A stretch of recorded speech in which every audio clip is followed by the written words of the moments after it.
Setembro Amarelo. E sabe o que eu não gosto no Setembro Amarelo? Que ele é em setembro.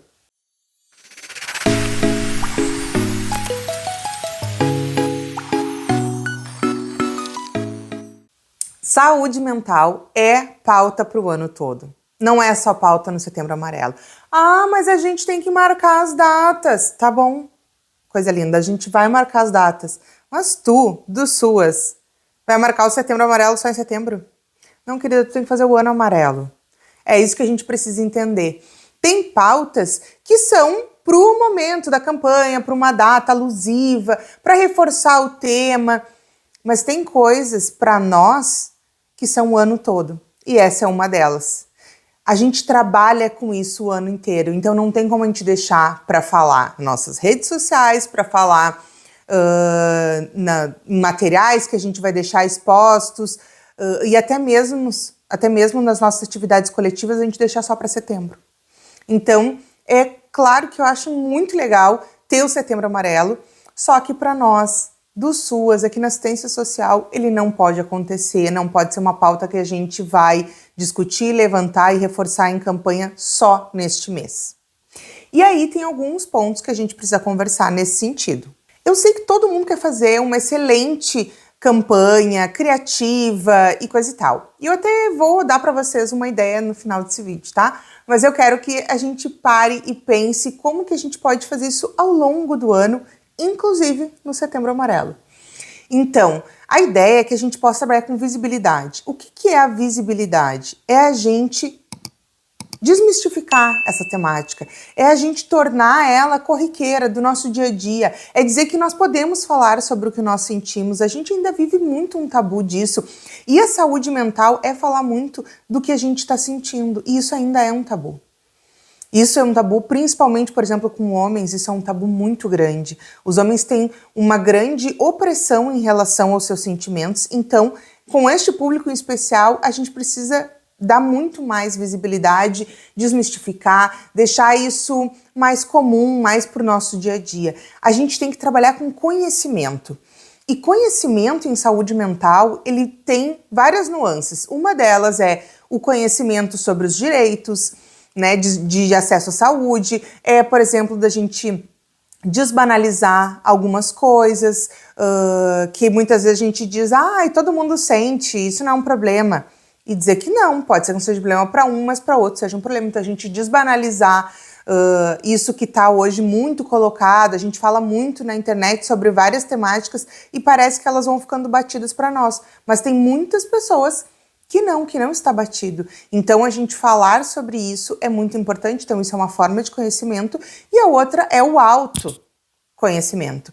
Então a gente precisa se conhecer, se perceber, para compreender quando a gente não tá legal, quando um sentimento que a gente tá tendo, ele tem origem outra, que não de uma situação pontual, que não de um momento específico ali da vida e coisa e tal. Então a gente poder ter esse autoconhecimento. Então a gente trabalhar com saúde mental também é a gente trabalhar com processos de autoconhecimento, que para nós do SUAS é importantíssimo, porque a gente trabalha muito isso nos atendimentos.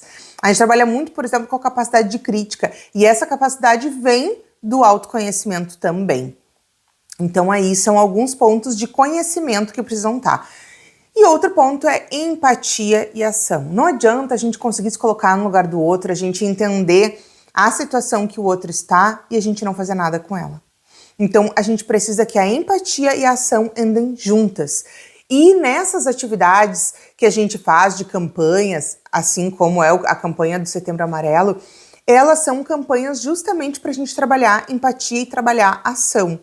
Só que para nós do SUAS precisa acontecer nos outros meses também. Então, quais são as atividades, não vou dizer que elas serão permanentes, mas quais são as atividades que a gente vai fazer ao longo do ano para a gente trabalhar este recurso em forma de ação, de uma atitude do serviço que vai estar desenvolvendo para os seus usuários. Então, isso são ações importantes que a gente tem que pensar e tem que realizar. Mais especificamente, a gente fala no Setembro Amarelo sobre suicídio. E o suicídio ele é um desespero. Ele é uma situação catastrófica. E muitas vezes a gente pensa que o suicídio ele vem de um impulso, de um momento que acontece de maneira impulsiva, mas nem sempre. Tem pessoas sim que planejam né, o seu suicídio, e ele vem de uma forma organizada. Por exemplo, tem pessoas que deixam inclusive escrito, registrado em cartório, coisas relacionadas ao seu suicídio, informações de por que está fazendo isso, né? Esses dias assisti uma fala da doutora Beatriz em que ela diz que uma das pacientes dela se suicidou e deixou registrado em cartório que isentava ela, que pedia que não investigassem ela porque não tinha nada a ver com ela, que foi uma decisão, segundo ela, consciente ali, e que ela não queria que investigasse a psiquiatra que acompanhava ela e tudo mais. Então, isso é também uma forma da gente parar de pensar que o suicídio é sempre um momento que sai do nada. Mas sim, muitas vezes a gente percebe o suicídio como uma coisa que sai do nada, mas esse sai do nada significa não percebemos sinais. Não entendemos que aquilo estava próximo de acontecer. Então, o sair do nada, o ser, essa ideia de que é impulsivo, na verdade é a falta de nosso conhecimento de que aquilo aconteceria. Então é por isso que a gente acredita que é um impulso, que é uma coisa do momento, mas muitas vezes não é. E por isso mesmo, isso só reforça a importância da gente trabalhar muito essas questões para que no decorrer do processo essa pessoa tenha acesso a informações, a conhecimentos importantes que possam fazer ela pedir ajuda, ela contar sobre isso em algum lugar com algum profissional, até às vezes com alguém da família, algum amigo ou amiga que vai estar auxiliando e que vai também colaborar para que essa pessoa tenha acesso a todos os serviços, a todos os bens, todos os recursos que a gente dispõe para auxiliar ela nesse momento difícil que ela está passando, seja ele qual for.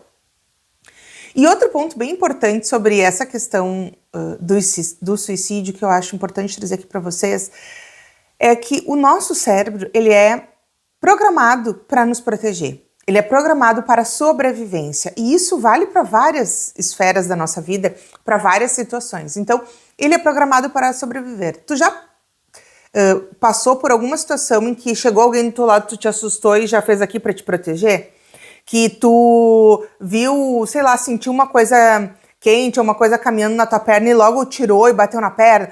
Então, isso acontece sem a gente nem pensar. Isso é instintivo. A gente se protege de maneira instintiva. O suicídio, por isso que ele é uma coisa tão difícil de ser feita pela pessoa, porque isso faz com que tu tenha que romper essa programação. Tu precisa, é como se tu desligasse, foi essa a expressão que a doutora Beatriz usou até numa fala dela que eu achei muito interessante, é como se tu desligasse o teu sistema instintivo para conseguir te suicidar, porque o teu corpo, o teu cérebro está todo programado para te defender. Então, para te ver como este é um momento difícil, né? Difícil para a pessoa que está ali naquela situação, porque o teu cérebro não está querendo que tu faça, ele não quer deixar tu fazer isso. Então, é bem importante que a gente consiga perceber todos esses processos para a gente não colocar o suicídio nesse lugar da covardia, que muitas vezes é colocado, e a gente diz, a pessoa que se suicida ela é covarde. E aí tem outros que na outra esfera potencializam e dizem, não, o suicídio é um ato de muita coragem.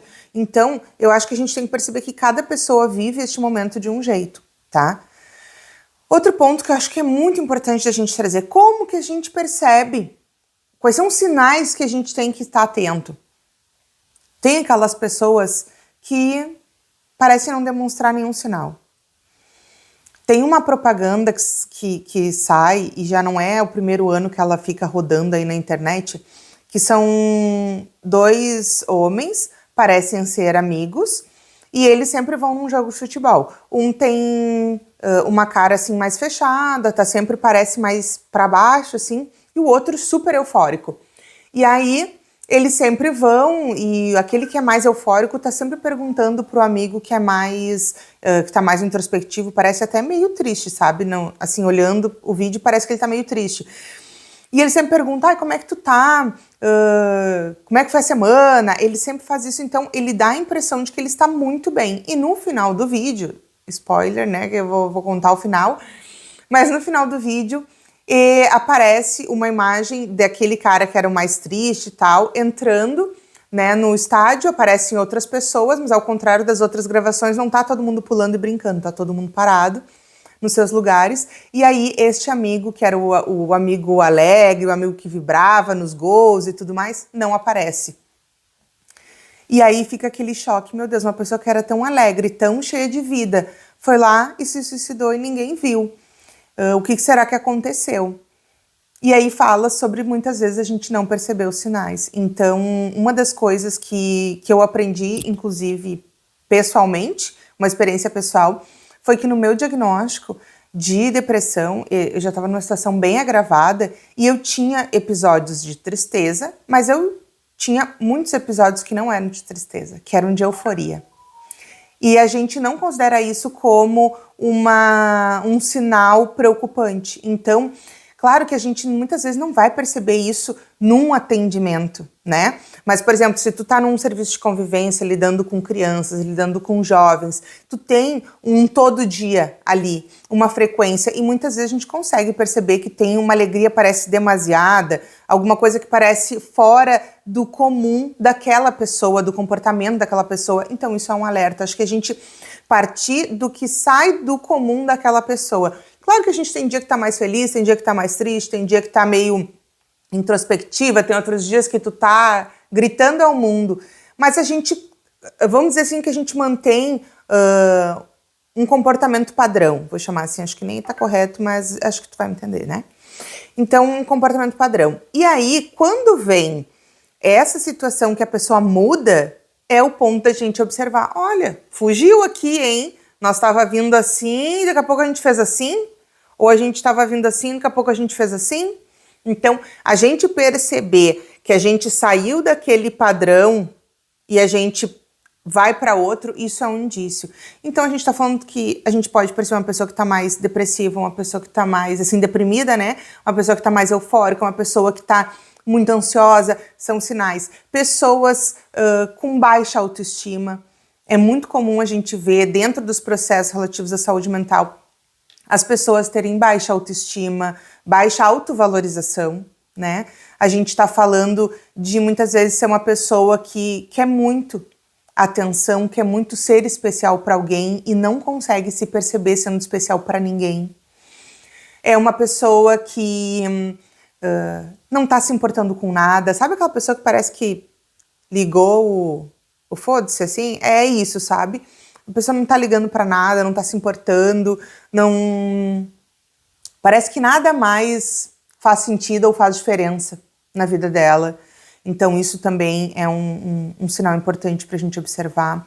Aquela pessoa que tá sempre buscando atenção, que tá sempre querendo chamar atenção e nunca recebe a atenção que ela gostaria, parece que nada é suficiente, pode ser um indício também. Então esses são alguns sinais que a gente pode perceber e tem muitos outros, mas eu acho que o mais importante é a gente ter um olhar atento, é a gente estar aberto para isso, principalmente quando a gente trabalha com grupos, que a gente tem uma frequência maior desse atendimento para a gente perceber. Por exemplo, nos nossos casos de acompanhamento, é a gente estar em contato com os outros serviços que atendem essa família, porque o nosso trabalho ele é significativamente importante de ser feito em rede, né, de maneira intersetorial. Então tu vai estar falando da tua percepção e tu vai estar vendo também com as pessoas dos outros serviços qual é a percepção delas e com isso tá atento para, olha, eu percebi, fulano percebeu, olha, tá todo mundo pontuando isso, todo mundo vendo isso como uma questão. Então já não é mais algo pontual daquele dia que eu atendi, já é pode ser um momento que a pessoa tá vivendo. Olha, vamos ficar atento. Vamos incorporar alguém da saúde se não está incorporado? Se já está incorporado, vamos pedir para fazer uma análise, uma avaliação disso. Então, todas essas são questões importantes que a gente vai desenvolvendo no acompanhamento, que a gente vai desenvolvendo muitas vezes em atendimentos, quando são pessoas que a gente atende e que frequentam os grupos e tudo mais, então que a gente tem um pouco mais de convivência, né? E a gente vai percebendo isso. Então, acho que... esses são alguns indicativos para a gente pensar. E aí eu quero falar de um outro ponto sobre o Setembro Amarelo, que muitas vezes as organizações também preparam ações para os seus trabalhadores. Então eu quero que a gente também pense nisso. Se tu é gestor que está me assistindo, eu quero muito que tu fique realmente aberto para escutar o que eu vou te dizer. E se tu for trabalhador, que tu consiga perceber isso e ver se realmente isso está sendo feito ou não. Eu falei alguns vídeos sobre o assédio moral e o Setembro Amarelo tem muito a ver com isso, porque a gente tem que perceber algumas coisas no âmbito da gestão. E aí a gestão, ela não é só a gestão lá de cima, prefeito, secretário de assistência social. Não, gestão também é o coordenador do serviço, que é um colega. Também é gestão aquelas pessoas que estão nas áreas técnicas internas no nível municipal, que é o pessoal da vigilância, que é o pessoal da educação permanente, é o pessoal da gestão do trabalho, é o pessoal que está nas proteções, né, que está em vários locais no RH. Então, a gente também precisa se atentar para isso. E aí eu falo disso especialmente porque eu quero um SUAS muito forte. Eu quero um SUAS muito potente. Eu quero um SUAS que seja realmente parceiro da viabilização de transformação social. E para a gente conseguir isso, a gente não vai só falar de como a gente atende os usuários, a gente precisa pensar no nosso processo de gestão e no nosso processo de atendimento da nossa maior e melhor ferramenta no SUAS, que são os trabalhadores. Então, algumas coisas que a gente sempre escuta, que a gente sempre vê nas campanhas de Setembro Amarelo, mas que também precisam ser o ano todo e que não basta só dizer, a gente tem que fazer, tem que demonstrar. Por exemplo, você não está sozinho. Isso é uma das frases que a gente mais escuta no Setembro Amarelo. Mas quantas vezes nós, trabalhadores, nos sentimos sozinhos? Quantas vezes um trabalhador chega para trazer uma situação para ti, que é gestor, tu escuta, tu às vezes até quer fazer alguma coisa com aquilo, mas tu não te vê com nenhum recurso e simplesmente, bom, eu não tenho o que fazer, então eu vou me retirar, né, dessa situação. E o trabalhador vai ficar sozinho. Então, você não está sozinho não pode ser uma frase, não pode ser um título forte se ele não tiver atitudes que respaldem. Então, quais são as atitudes que vão respaldar? Bom, o trabalhador está enfrentando um problema, uma dificuldade, para ele não estar sozinho, tem que ter outras pessoas que se envolvam com este problema. Não estar sozinho não é receber apoio, tapa nas costas, é alguém que te diga, olha, se tu quiser conversar eu vou te ouvir. Não, não é isso. No âmbito do trabalho, não estar sozinho significa ter outras pessoas envolvidas na solução, na resolução de um problema, considerando que este problema não é teu pessoal, ele é de trabalho. Se ele é de trabalho, ele sim pode envolver outras pessoas. Então, isso é uma das formas da gente dizer que o trabalhador realmente não está sozinho. Reconhecer a importância do autocuidado. Isso é uma coisa que muitas vezes a gente fala sobre ter um autocuidado, sobre a gente promover dentro dos espaços, e eu falo muito disso quando converso com colegas que estão nos processos de gestão de unidade, que a gente precisa trabalhar o autocuidado dentro do processo de gestão de equipe, dentro do processo de gestão de pessoas daquele espaço. E uma das formas que na assistência a gente mais faz isso é a gente fazer café da manhã juntos, às vezes é almoço, geralmente a gente envolve comida, né?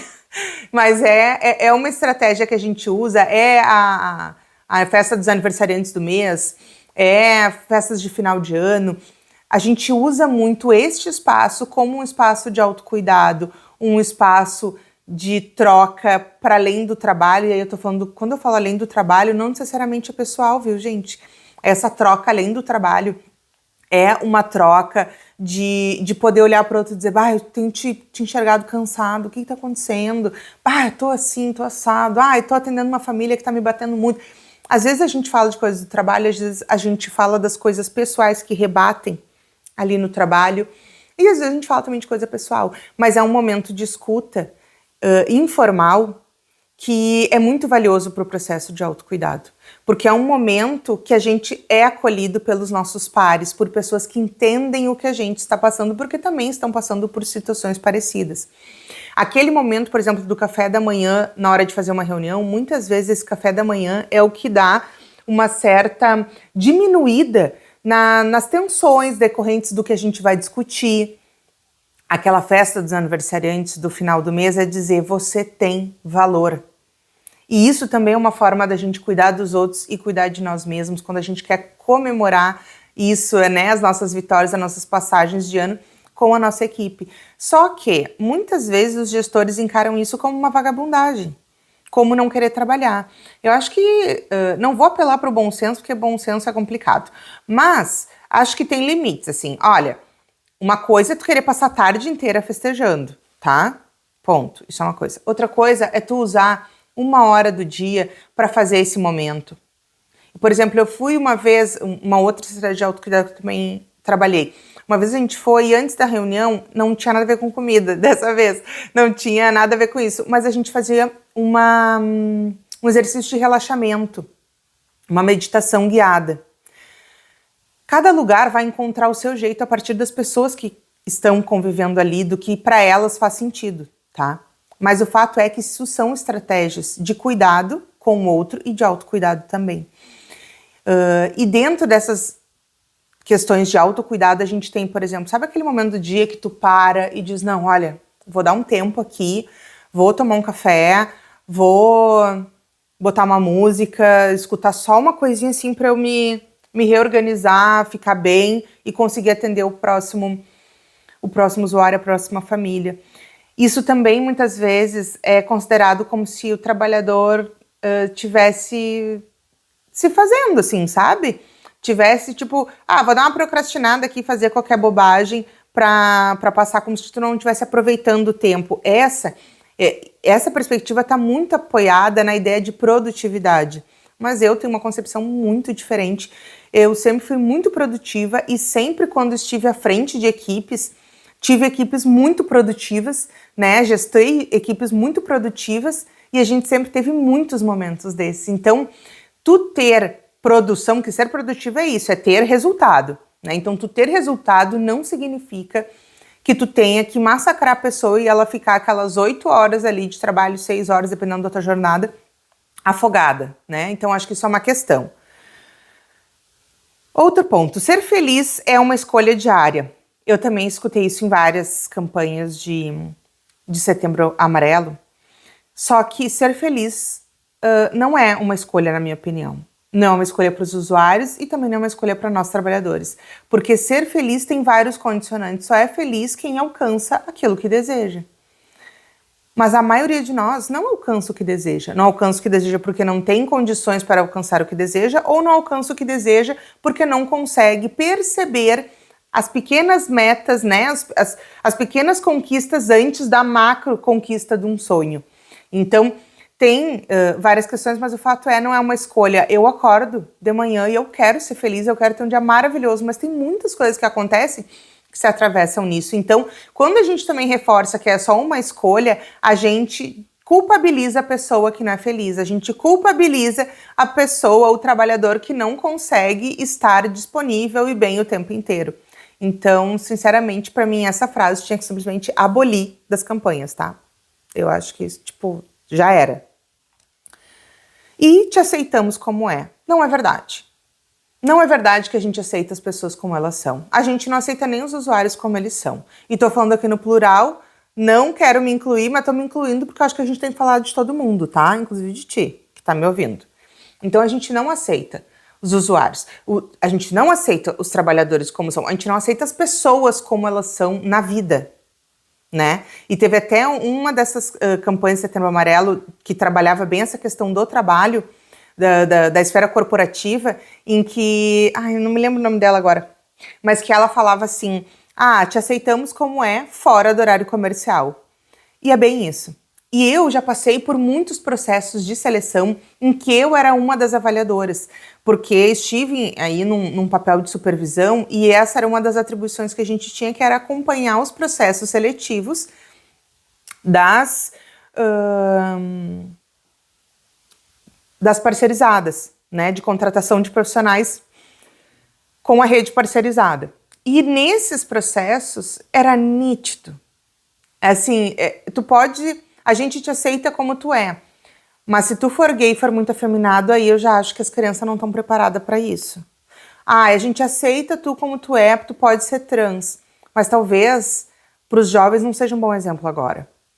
A gente te aceita como é, mas tu é negro. E aqui as crianças são brancas e talvez elas não sintam representadas. Tu entende? Não, tu não tá aceitando. né? Nenhuma dessas situações são situações de aceitação. São situações nítidas de preconceito e de exclusão. Então, a gente tem que começar a exercitar o te aceito como é, exatamente como a pessoa é. Do jeito que ela é. Só que isso a gente ainda não faz. Então, eu, sinceramente, prefiro não fazer falas das quais eu não arco com as minhas atitudes. Então, eu entendo que se a gente não está fazendo isso na gestão, não bota isso no card. Deixa fora, entendeu? Então, acho que a gente precisa, como gestor, sim, pensar em estratégias de saúde mental. Uma das coisas dos períodos que eu estava mal, assim, com depressão, eu tive várias saídas em função de agravos de saúde mental. Foi um período muito difícil ali e que eu tive realmente várias saídas. Primeiro, eu tinha saídas que eram para consulta, né? E outras saídas eu tive realmente, que daí eram licenças, né? Eram períodos realmente de afastamento do trabalho.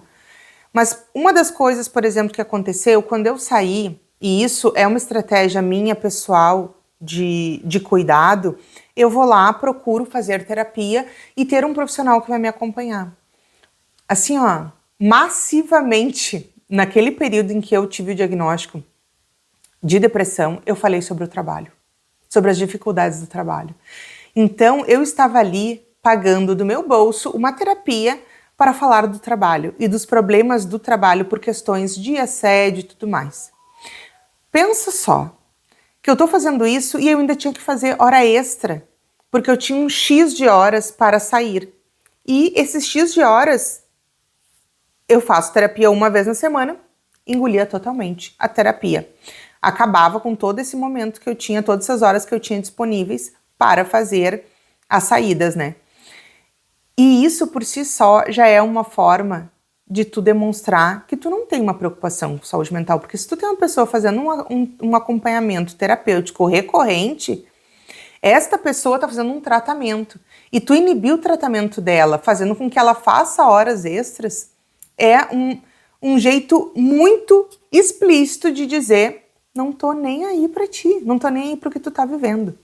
E dentre esses processos que eu ia lá, quando as vezes que eu tive que sair de licença e que eu ia fazer a perícia, em vários desses momentos eu vi vários peritos, conversei com vários peritos e eles me traziam situações que era: olha, como tem aumentado as pessoas na tua secretaria tirando licença por saúde mental. Isto é um dado importantíssimo e que nós, gestores, temos que nos ver com esta situação.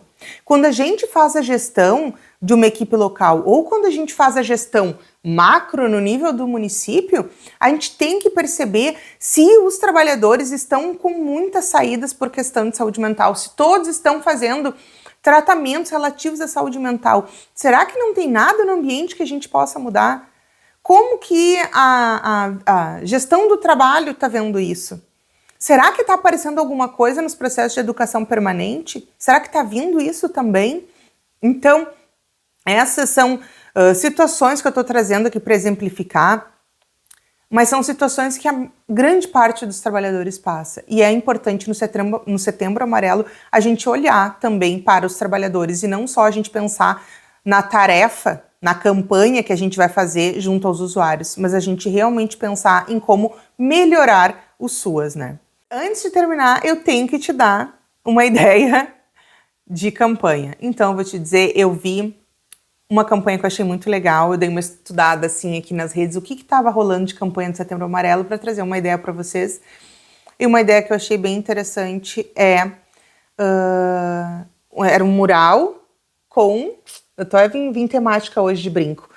Era um mural com as flores e no meio da flor tinha um QR Code, e aquele QR Code levava a pessoa para uma página. Então colocava o celular dela ali e levava ela para uma página.